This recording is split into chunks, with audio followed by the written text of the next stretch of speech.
jërë ngeen jëf mbokki Dakar Actu lu ay di njàmbat lu defu waxu temps yëpp nag yéen a ngi dégg coow li nga xamante ne nii moom moo am muy problème mu Ndingler suuf si nga xamante ne dañ ko jox ki nga xam ne moom mooy monsieur Babacar Ngom te mu jiite Sedima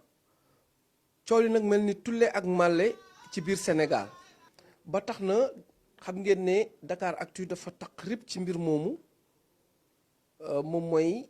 média bi njëkk a dugg pour diffuser loolu waaye nag tey ki ñuy waxal moom mooy le maire de Sindia ndax ku fi am suuf mairie wala communauté rurale moo la ko jox foofee nag mairie Sindia bii ñoom ñoo defoon délibération bi moo waral tey ñu seet si monsieur le maire Thierno Diagne pour waxtaan ak moom mu indi tuuti leeral ci li nga xamante ne nii moom mooy coow li am foofu monsieur le maire ñu ngi lay nuyu. alors gis nañu ne fii nga xam ne moom mooy Ndingler wax ji bëri na lool est-ce que mën nga ñu dellu sil tuuti ci historique gu délibération boobu naka la demee. merci Cheikh Aline ginnaaw bi ñu nuyoo mbokk yi ñuy déglu ak ñu seetaan si Dakar Actu question bi ñu posé je pense que day ñëw si heure am avant de ñëw un peu sur le problème de Sedima dañuy tenir à préciser que la commune de Sindia ak commune u Ndiaganiao amuñu problème limite aujourd'hui ce qui s'est passé limite boobu bi nga xamee ni dem nañ fa di ko saytu c'était le 10 juillet 2010 si 10 juillet 2010 boobu si la ñu amoon benn projet boo xam ne benn promoteur bëggoon a def wàllu mbay la ñu koy Xawsu Dramé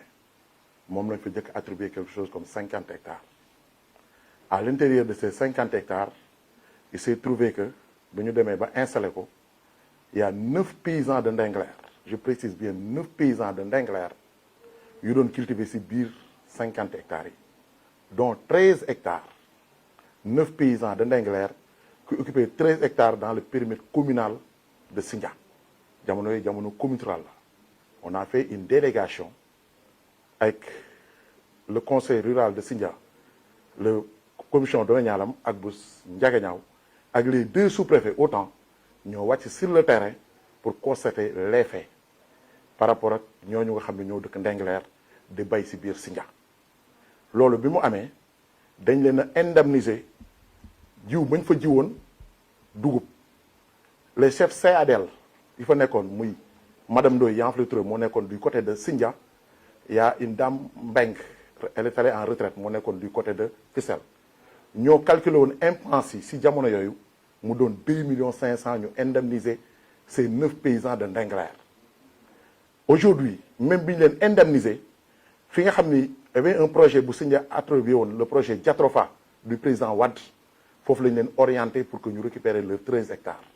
et aujourd'hui suuf soosu jusqu'à présent mën nañ dem ban la fii la bi ñu demee le projet là n'a pas vu jour ak Xawsu Dramé on a eu une demande si jamono conseil rural bu Sindia bu groupe Sedima qui demandait 500 hectares je précise bien 500 hectares moo nekkoon l'objet de leur demande après des descentes bu commission domaniale bu Sindia en concertation avec les populations de Djilakh sur 2 à 3 réunions on s'est trouvé qu'il ne peut y avoir que 300 hectares on a délibéré au groupe Sedima 300 hectares c'était le 11e mois 2012 une délibération du conseil rural de Sindia moo attribué Sedima 300 hectares sur ces 300 hectares aujourd'hui la mu impacté fa mu impacté duñ fa wax un paysan de Ndingler bu fay bay parce que on était là-bas en 2010 bi mu demee noonu Sedima def li mu war a def mooy fay les frais de bornage avec le conseil rural à hauteur de 30 millions au niveau du trésor public c'est lañ ko délibéré on l'a donné un acte bi ñu continuer toujours ce processus bi installation bi ñu demee pour installer les 300 hectares on a vu que 300 hectares yi fi mu gën a féete ci Sindia aujourd'hui c'est notre frontière avec Sandiara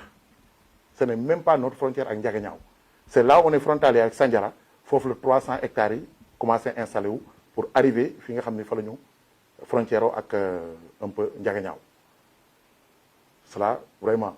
foofu bu ñu fay dem vraiment bu fekkoon ñenn ñi mën nañ ay images satellites on pensait à une forêt classée parce que à 10 mètres ak sa morom doo ko gis kon donc tey bu ñu taxee naan ay paysans dañ fa doon bay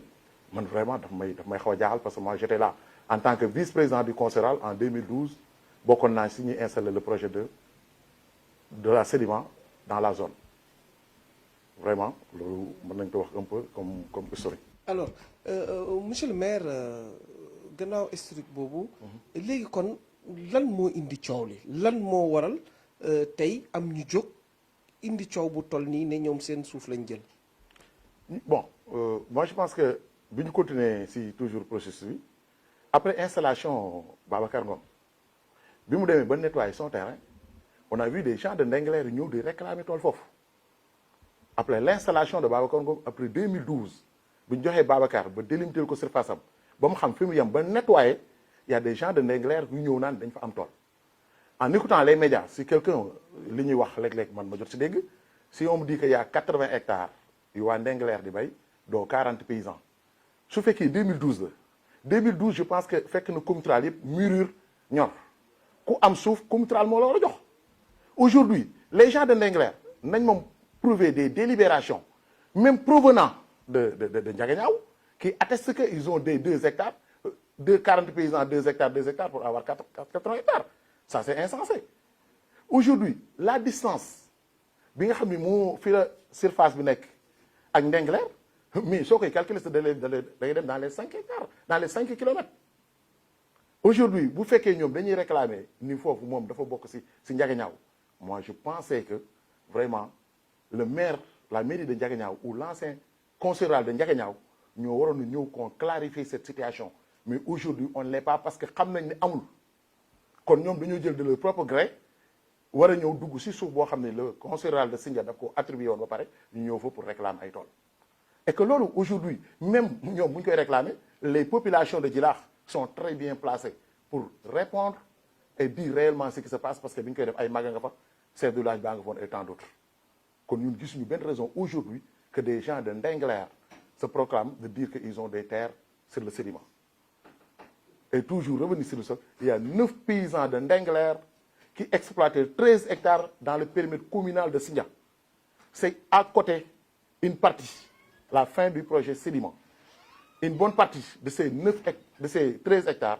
mu ngi si un autre projet boo xam ne un certain Papal moo ko yortal moo fay exploiter quelque chose de 5 hectares et qui réclame 20 hectares moom ñooñu mook les paysans de Ndingler dem nañ justice le dossier dem nañ ci justice mu am des enquêtes au niveau de la gendarmerie ba dossier bi dem tribunal kon aujourd'hui si on revient encore sur le problème de dire que les gens de Ndingler ont dans le sédiment ñun daf ñuy jaaxal vraiment amul benn raison bu ñu ko mën a justifier à notre niveau. ok kon ñoom suuf soosu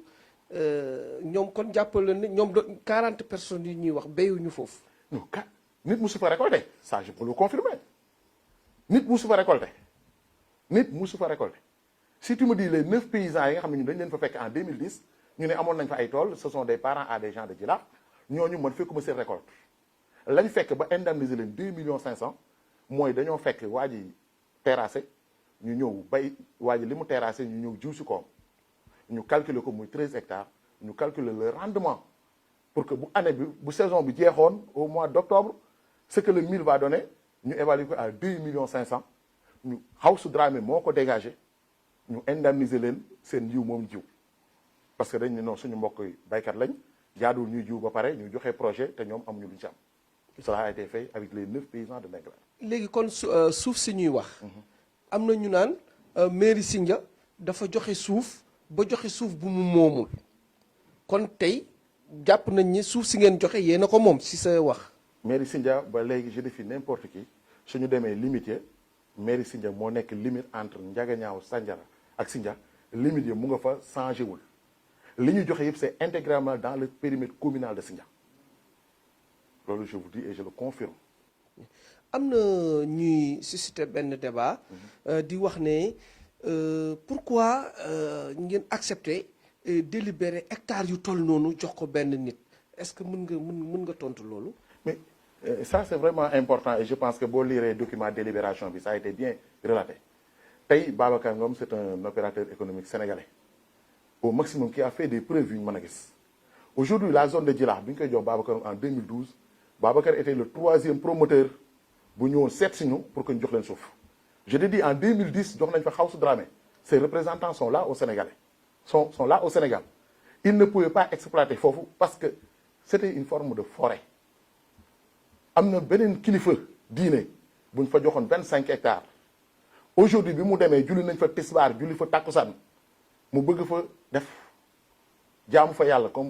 ni ñu ko mën a waxee mais dañu gis ni dafa metti pour mu liggéey ko. Babacar li ñu proposé ñu gis ni kii vraiment war na ko mën a liggéey. Il avait demandé 500 hectares, c'est dans la délibération, on a les demandes, on l'a donné 300 hectares en yaakaar ni moom la ñu waxoon ak moom dana ko mën a liggéey parce que boobu wax nañu les données techniques wax nañu capacité bi mën a liggéey ak avantage yi nga xam ne jamono yi mën na ko indil Djilakh gisoon nañ ni vraiment c'est la personne la plus placée pour que mën a liggéey moom si suuf soosu moo tax ñu jox ko. Alors peut-être avant dernière question bi mooy. yéen a ngi joxe ay suuf ay bien sûr pour nit ñi liggéey est-ce que tey si politique mairie yi yéen a ngi xalaat aussi que seen dëkk yi dafa war a màgg ñi dëkk foofu tamit am nañu ay dëkk yoo xamante ne seen doom yi jàng nañ am na lu ñu soxla est-ce que si seen politique yéen a ngi sóoraale loolu. Raison pour laquelle aujourd'hui suñu revenir par exemple sur la délibération bi ñu jox Sédiment la commune rurale de Sindia avait délibéré 300 hectares. Babacar aujourd'hui il se retrouve avec 224 hectares parce qu'on a un sujet nécessaire de dire que il faut mu am une zone d'extension du village il faut que dëkk bi màgg par des habitations mais il faut également population bi mën a am ñi amuloon suuf ailleurs mën fa amaat suuf et surtout également des boulevards ce qui a réduit surface aujourd'hui bi ñu jox Babacar donc loolu moo tax on l'a délibéré 300 hectares aujourd'hui il se retrouve avec 224 hectares les 75 hectares yi nga xam ne moo ko manqué est entre le projet et Djilakh et ces 75 hectares aujourd'hui le marabout dont je te parlais foofu lañ ko mujj casé et tant d'autres personnes yeneen promoteurs yu nekk dans la zone yoo xam ne actuellement am nañ fa suuf parce que avec vraiment Anida Sergio il a même pu acquérir ay suuf yoo xam ne vraiment mi ngi koy liggéey dans le Djilakh mais qui savait Djilakh dans les années 2010 2011 savait que vraiment il fallait vraiment des gros producteurs pour pouvoir développer cette zone parce que ñun gis-gis boobu lañ ci amoon parce qu'il était vraiment difficile d'accéder à Djilakh par yoon le courant on n'en parlait pas c'est le village bi ëppoon problème mu ndox mais loolu yëpp convention yi ñu def ak Babacar daf si nekk et que ñu ngi koy topp à la lettre même ñun bi ñëwee doon commune on a hérité le projet du conseil rural mais ñi ngi topp Babacar si loolu pour que mu def ko